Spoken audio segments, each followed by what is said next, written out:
Anchorage, Alaska. January of the year 2013. The kind of cold that seeps into your bones was nothing compared to what Ellie Peterson felt every single day inside her own home. Outside, the snow painted everything white. Rooftops, pine trees, winding roads. But inside the small brown house on Muldoon Road, Ellie lived in silence. Not peaceful silence. The kind of silence that felt like punishment. Ellie had grown up in Anchorage, born and raised. Her parents had run a tiny bakery downtown. She used to help knead the dough every morning before school. She was a bright-eyed, sweet girl. Back then, her weight wasn't something people talked about. She was just Ellie, smart, funny, kind, but life had a way of dimming people. By the time she was in her early 30s, Ellie weighed just over 340 pounds. Her body became the thing people saw first. And to her husband, Jake, it was all he ever talked about. "You're lucky I even married you," he said one night, flicking his cigarette ash into an empty coffee mug. "No other man would ever look at you. You're 300 pounds of failure." Ellie didn't reply. She had stopped replying years ago. She would just nod and pick up the ashtray, wiping the counter clean like she always did. Jake had changed. Or maybe he had always been like this, and she just hadn't seen it before. He made decent money working for a logistics company, but he acted like he was royalty. He drove a big black pickup truck, always polished, always perfect. He never introduced Ellie to his coworkers, never brought her to office parties. When neighbors passed by, he'd call out, "That's just my wife," and laugh as if she were a burden. She wasn't just humiliated in private, sometimes in public too. Once, in the middle of a supermarket aisle, Jake held up a box of diet cookies and shouted, "You should eat more of these. Maybe I wouldn't be so embarrassed walking next to you." People turned, looked. One woman even gasped. Ellie smiled tightly, placed the box in the cart, and said nothing. She had convinced herself she was doing this for love, for marriage, for keeping the vows. But something was breaking inside her. Quietly, slowly. One evening, around 8 o'clock, Ellie overheard Jake on the phone with one of his friends. He was in the garage. Didn't know she was standing by the door. "Man, I swear, sometimes I look at her and wonder how I ended up with that. Like, she ain't even a person anymore. Just a pile of problems. And fat. She ain't got no value, no future. She's a joke, bro. Just a joke." He laughed. Ellie felt her chest burn. Not like a sharp pain, but a deep, heavy weight, pressing everything down. She didn't cry. She didn't move. She just stood there for what felt like forever. The next morning, she woke up before dawn. The air was still, and the snow had just started to fall again. Ellie sat at the kitchen table with a cup of black coffee. No sugar, no cream. For the first time in years, she didn't feel numb. She felt fire, not anger, something deeper. Resolve. She looked at herself in the small mirror by the pantry. Her cheeks were round, her eyes tired, her body large. But her spirit? That was the part Jake couldn't see. That was the part he had tried to bury beneath years of shame. And now, she wanted it back. Not for Jake, not for revenge, for herself, for her health, for her values, for her prosperity, for her future. Because Ellie had finally remembered that wealth wasn't always about money. Sometimes it was about self-worth. And she was about to claim every ounce of it back, pound by pound. It started small. Ellie didn't rush into anything dramatic. That morning, after her silent coffee, she pulled on her thick winter boots, grabbed her coat, and stepped into the icy streets of Anchorage just after 7 o'clock. The air was sharp. Her cheeks burned from the cold. But for the first time in years, she didn't turn back. She walked. Not far, just around the block. But her heart raced like she'd climbed a mountain. Her body ached in places she hadn't felt in a long time. She made it back home, out of breath, face red, chest tight. Still, she smiled. "Day 1, she whispered. Jake didn't notice. He barely looked up when she walked in. He was too busy on his laptop, talking about some new money opportunity his friend had told him about. Bitcoin or whatever. "Real wealth is about risk," he muttered. Ellie didn't reply. She wasn't interested in fast money. She was building something bigger, something stronger, real prosperity, the kind that starts on the inside. The days rolled on. Ellie walked every morning. She started watching videos on nutrition, learning about health and values she'd never been taught growing up. She swapped frozen dinners for fresh vegetables. No more soda, no more midnight ice cream bowls, and little by little the pounds started to fall. By March, she had lost 27 pounds. Still big, yes, but her energy was different. Her skin was clearer, her eyes brighter. "Have you been doing something with your hair?"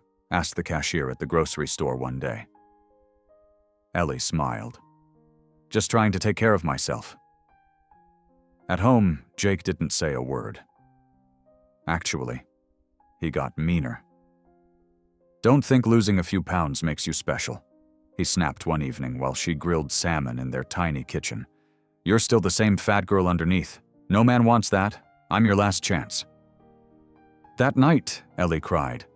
Not because she believed him, but because it still hurt that someone who once promised to love her now used her pain as entertainment. She wiped her tears and opened her notebook, something she had started keeping as a way to track her food and emotions. On the top of the page, she wrote, "I am not worthless. I am rebuilding. I am not chasing his approval. I am building wealth in health, strength, and values." She read that sentence every morning. Spring came to Anchorage, slow and shy. Snow gave way to slush. Patches of green peeked through the frozen ground. Ellie joined a small gym on Northern Lights Boulevard, a quiet place run by a retired firefighter named Tom, who understood struggle. She couldn't afford much, but Tom let her pay half price. "I see your fire," he told her one morning after she crushed 10 minutes on the elliptical. "Trying to find my life again," she answered. "No, you're building it." The weight kept dropping. 50 pounds. Then 60. Jake began coming home later. Said he was working overtime. Ellie didn't ask questions. She didn't need his answers anymore. Her mind was focused. She read books about self-worth, watched interviews with women who'd survived broken marriages, and started journaling her story. By late summer, she'd lost over 75 pounds. One morning, around 9 o'clock, Ellie got an email. It was from a national daytime talk show. They had found her blog, a small one she'd started under a fake name. They were inspired by her story of body transformation, emotional healing, and reclaiming her prosperity. They wanted to feature her. Live. On television. She stared at the screen. Her hands trembled. She hadn't told anyone about the blog, not even her closest friend at the gym. But something inside her said, "Say yes." She did. The interview was scheduled for October, 2 months away, and Ellie had no idea that Jake had just found out. Jake found the email by accident. Or maybe he was snooping. Ellie wouldn't put it past him. She had left her laptop open on the kitchen counter. He never cared about her things before. But now something had changed. When she walked in that night around 6 o'clock, still sweaty from the gym and cheeks flushed from the cool air, Jake was already sitting at the table, holding a beer, her laptop open in front of him. "So," he said, voice low, "you're a celebrity now?" Ellie froze. Jake tapped the screen. "What is this? You're going on national TV now? Talking about me, I bet." Ellie stayed quiet. Her heart pounded. She didn't want to fight. Not tonight. I built this house. I paid for this life. You don't get to humiliate me just because you dropped some weight. Ellie finally spoke. Calm. Steady. This isn't about you, Jake. It never was. It's about me choosing health. Choosing values that matter. You don't get to tell me who I am anymore. Jake stood up fast. His chair scraped against the tile. Don't act like you're some kind of success story. You're still nothing without me. Who's gonna care what some fat wife from Anchorage has to say? He left the house that night. Ellie didn't chase him. That weekend she sat with Tom at the gym and told him everything. About the TV show, about Jake, about how scared she was, and excited too. Tom leaned back in his chair and nodded. You've come too far to stop now. You've earned this. Let them hear your story. You might change someone's life. She smiled. I think I already changed mine. In early October, the day finally came. Her flight to New York was booked. The show arranged everything. Car service, hotel, makeup. Ellie had never even left Alaska before. Now she was flying across the country, a different woman. 122 pounds lighter, brighter, stronger. The morning she left, Anchorage was quiet. Just a thin frost on the grass and pink skies over the mountains. She packed light. Just 2 outfits and a notebook full of thoughts. And as she zipped her suitcase, she found something tucked in the pocket. A note. From Jake. You think the world wants your story, but I made you. Don't forget that. She didn't cry. She folded it up and left it on the kitchen table. Her values were no longer for sale. Not for attention, not for money, and definitely not for someone like him. Ellie arrived in Manhattan just after 6 o'clock the next evening. The lights overwhelmed her. Yellow taxis, people rushing everywhere. The hotel room was bigger than her entire living room back home. That night, lying in bed, she stared at the ceiling, wondering if she was really ready for this. She thought about the bakery she grew up in, the warmth of her mom's hugs, the smell of cinnamon in the mornings. She wasn't doing this to be famous. She was doing this to reclaim her narrative, to speak for the women who'd been silenced. To show that health, strength, and emotional wealth mattered more than any number on a scale, or any man who tried to make her feel small. The next morning, just before her interview, she looked at herself in the mirror. The woman staring back wasn't just thinner. She was richer, in courage, in values, in self-respect. And no one could take that away. What Ellie didn't know was that Jake had just landed in New York, too. And he wasn't planning to watch from the sidelines. The studio was buzzing with energy by 8 o'clock in the morning.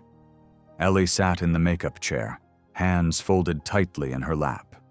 The woman brushing her hair smiled kindly and said, "You're gonna do great. You have such a powerful glow. You've come a long way, haven't you?" Ellie smiled back. Yeah, a long way. The set was warmer than she expected.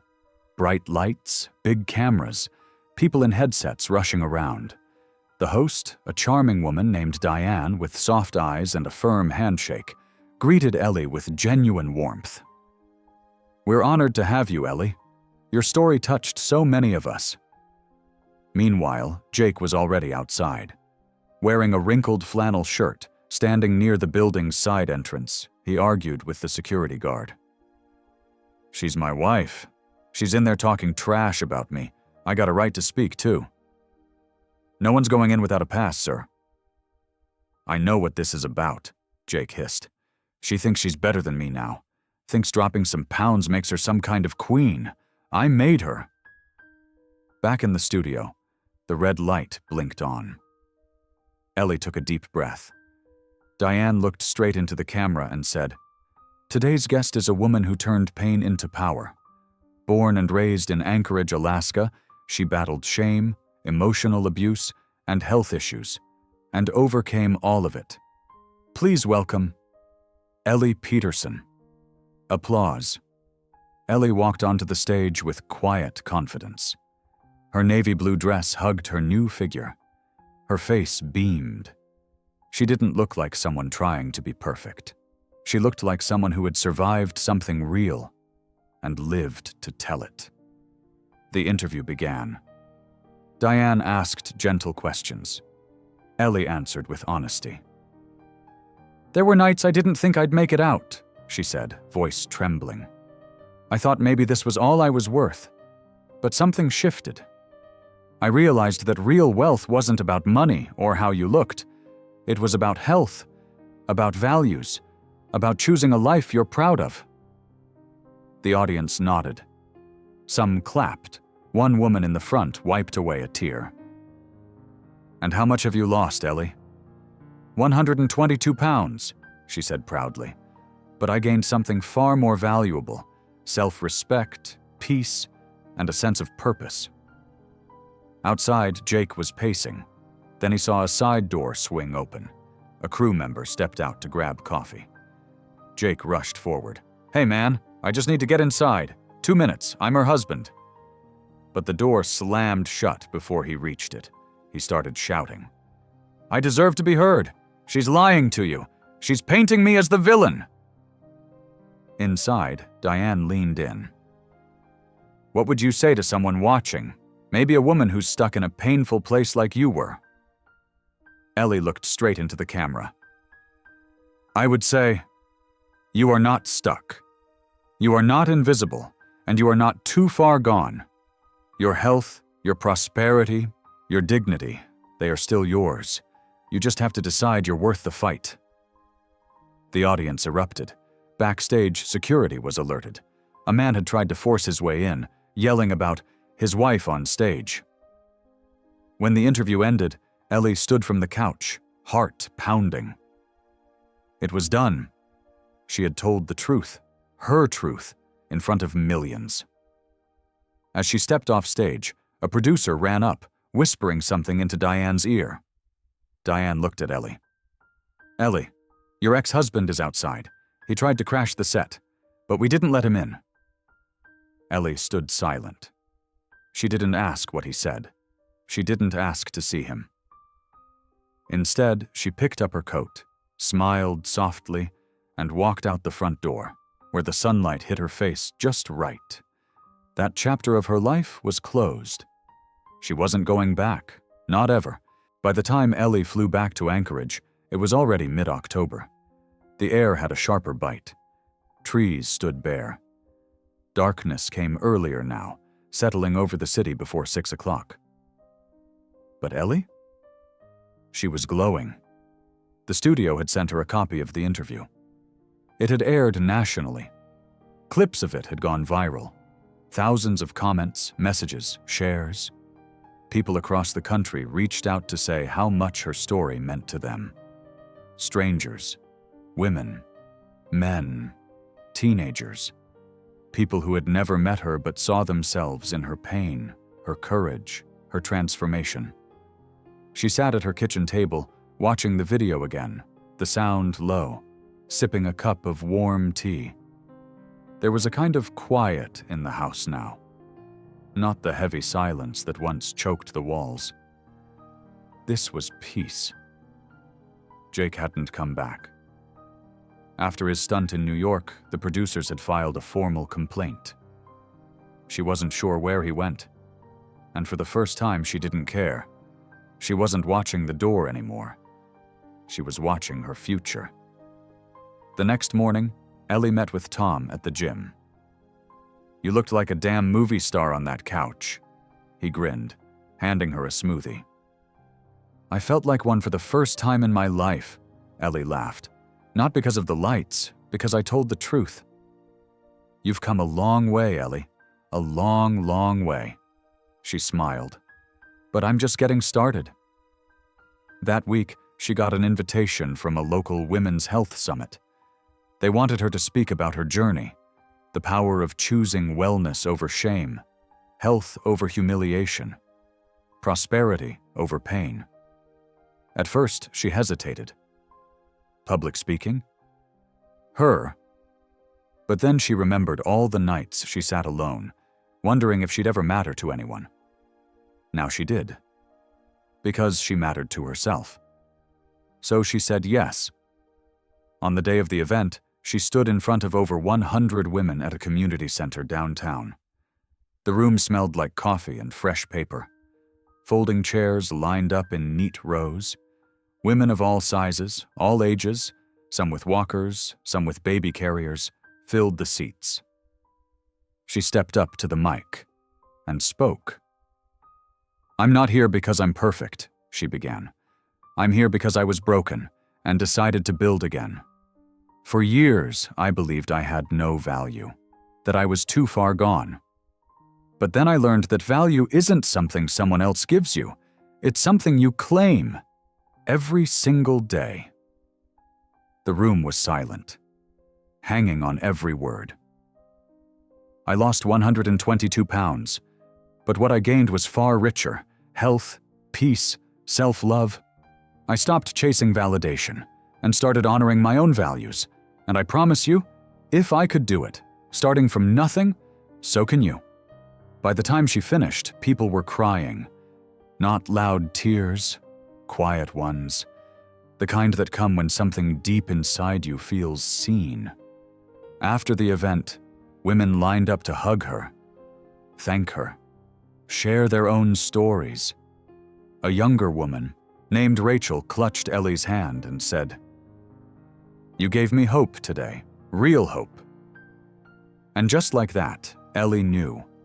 This was what wealth truly looked like, not just money, though she was earning more now through talks and partnerships, but richness in purpose, in connection, in community. Ellie Peterson, the woman once called invisible, unwanted, too big, too loud, was now standing at the center of something bigger than herself.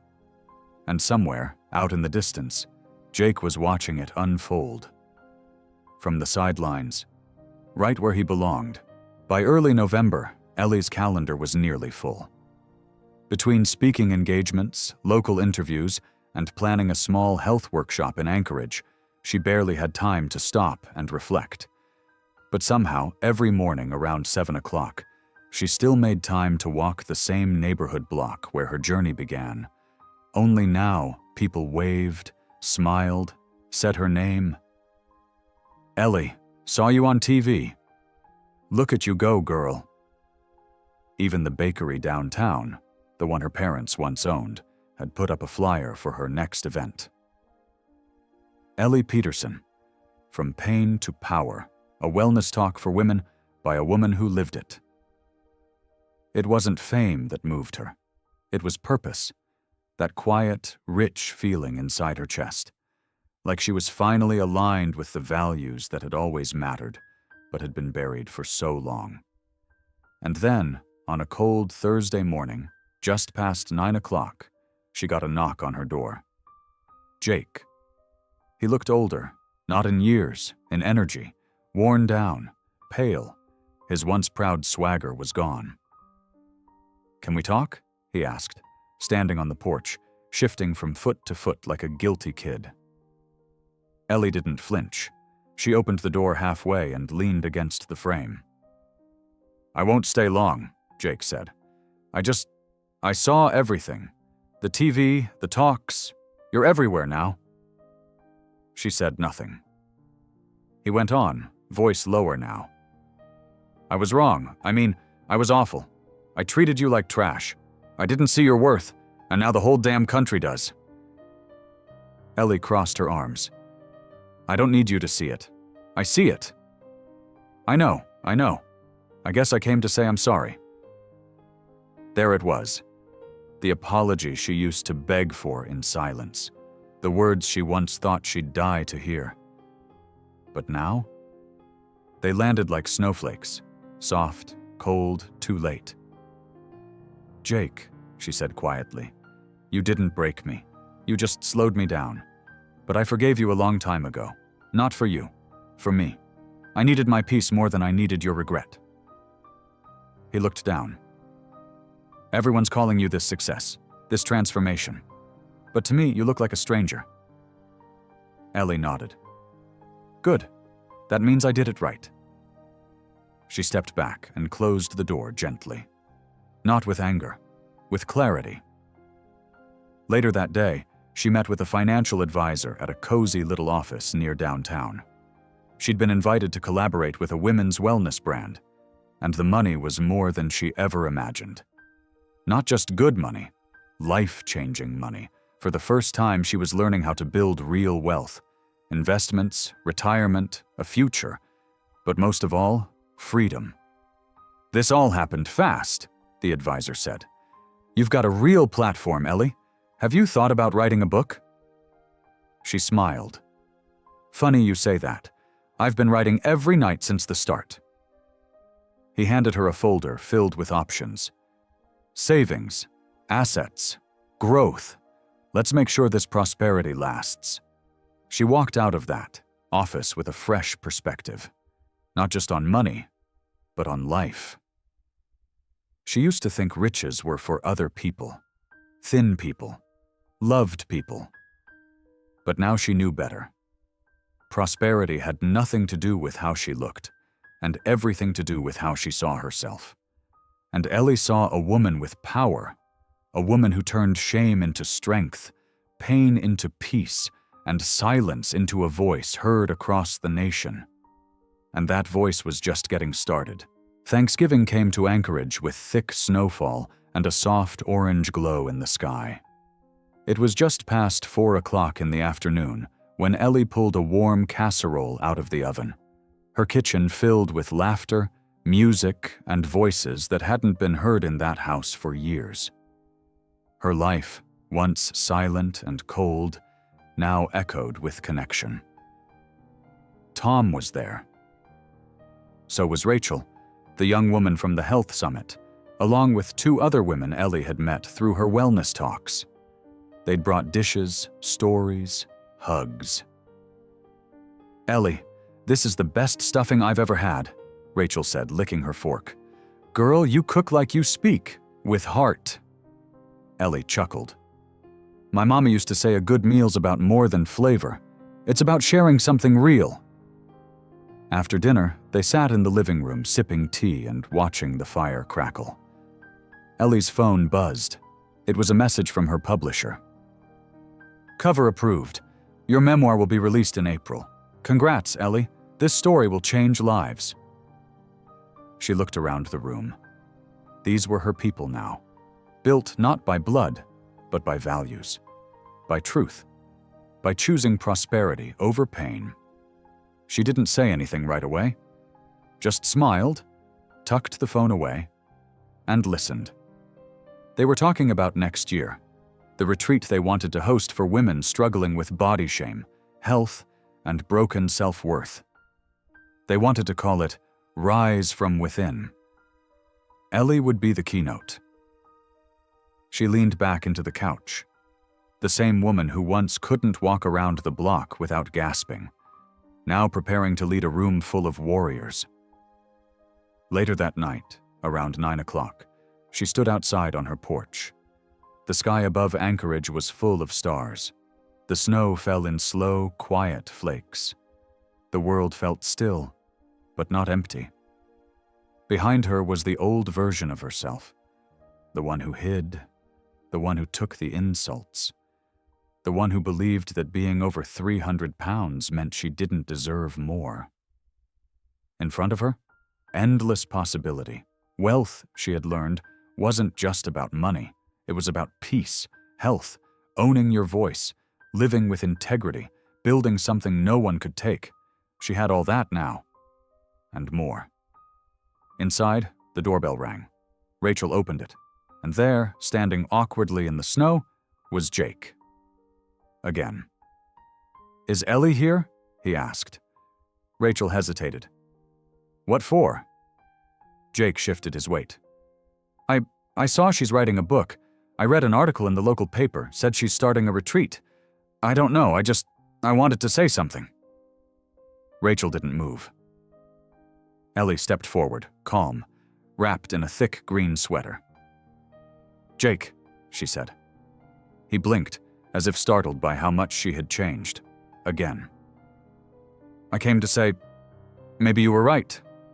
Maybe you really are better off without me." Ellie nodded slowly. "I've known that for a long time." He looked down. "I lost everything." She raised her chin. "You lost what you chose to throw away. That's not the same thing." He looked up, eyes full of regret. "You're doing good now. Real good. I can see it. You look rich." She smiled gently. "I am. In every way that matters." Then she turned and closed the door. Not out of anger, but because she had already opened every door she needed to walk through, and some were better left shut. March of the following year. The snow in Anchorage was starting to melt. The streets were wet, the sky a soft gray, and the sidewalks filled with slush and salt. But Ellie didn't mind. Spring was coming. Inside a cozy bookstore on Fifth Avenue, about 24 women gathered. Folding chairs lined the back wall. A small banner read, "From heavy silence to bold voice, Ellie Peterson, author of Weightless." Her book had just hit the shelves. The story of her journey, from over 340 pounds of shame, silence, and survival, to a woman who reclaimed her health, her voice, and her power, was now in the hands of readers across the country. She wore a deep red blouse that hugged her waist and black jeans that once would have felt like a fantasy. Her hair was pulled back, simple and clean. No glitz, just Ellie, real, strong, and whole. She stood in front of the group, a copy of her book in her hands. "I used to believe I had no story worth telling," she began. "But sometimes, the very thing you're ashamed of becomes the very thing that sets you free." The women leaned in. "I thought I was too far gone. That health, prosperity, even basic dignity were only for other people. Smaller people, happier people. But I've learned something these past few years. True richness doesn't start with money. It starts with values." She paused, let the silence hold. "And when I began living by my values, honoring my health, protecting my peace, standing in my worth, that's when the real wealth showed up." Applause filled the room, not loud or forced, deep, earnest. After the reading, Ellie signed copies, hugged strangers, and took photos. One woman whispered through tears, "I was where you were. Your story saved me." Ellie looked her in the eye. "You saved yourself. I just reminded you that you could." That night, she walked home alone, the cold air brushing against her cheeks. Her house, now fully hers after filing for divorce and reclaiming full ownership, was warm and quiet. On the kitchen table sat a check from the publisher. Enough to start the women's retreat she had dreamed about. Enough to invest in her own future. Not just money, but legacy. She poured herself a glass of water, sat at her desk, and opened a new notebook. The next chapter wasn't about weight loss. It was about growth. She wrote, March 2nd, 2014. I am still becoming, but I am no longer hiding. I am wealthy in ways no one can measure. In health, in strength, in the richness of being truly alive. She closed the book and leaned back. Somewhere out there, Jake was still watching, still regretting. But he was no longer part of her story. Ellie Peterson was no longer the woman who waited to be chosen. She had chosen herself. And from now on, she'd only move forward. Because this, all of it, was only the beginning. And you, have you ever lived something like this? Leave a comment down below. I want to hear your story.